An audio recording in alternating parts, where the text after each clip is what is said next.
Studio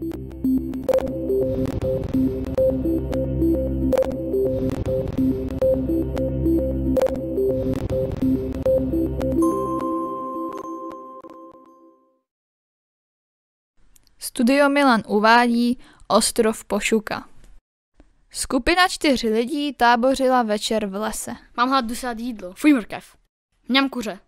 Ty jsi nám snědl všechny kuřata. Však tam bylo jenom jedno. Vemte si třešně. Fuj, to byl humus. Asi už půjdeme. Zdrháme! I když se mi roztéká maska, tak vás chytnu. Něco tu je. Já se o to postarám.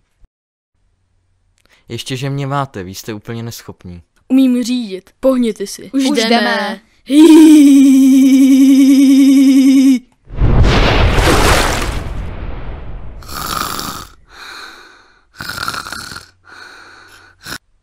Vstávejte, vy lenoši.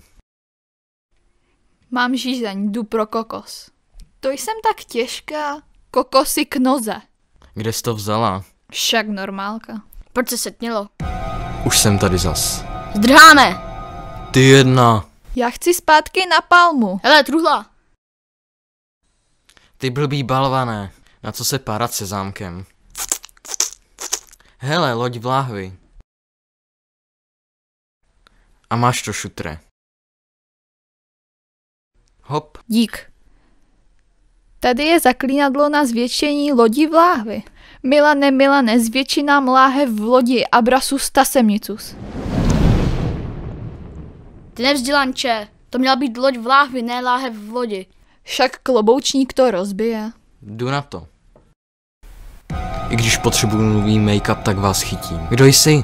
Já jsem Mike the Pošuk a jdu vás zabít. Hele, něco tu je.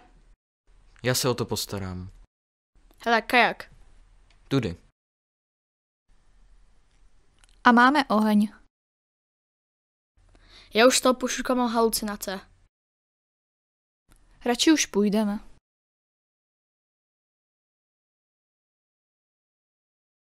Konečně jsme doma. I když je můj nový make-up nekvalitní, tak vás zabiju. Ho. Díky mně se z vás stali taky pošukové. Jak se vám líbil film? Konec! Vytvořili Bonus? Sponzorem filmu je výrobce gum Milan, jídlo, které si zamilujete.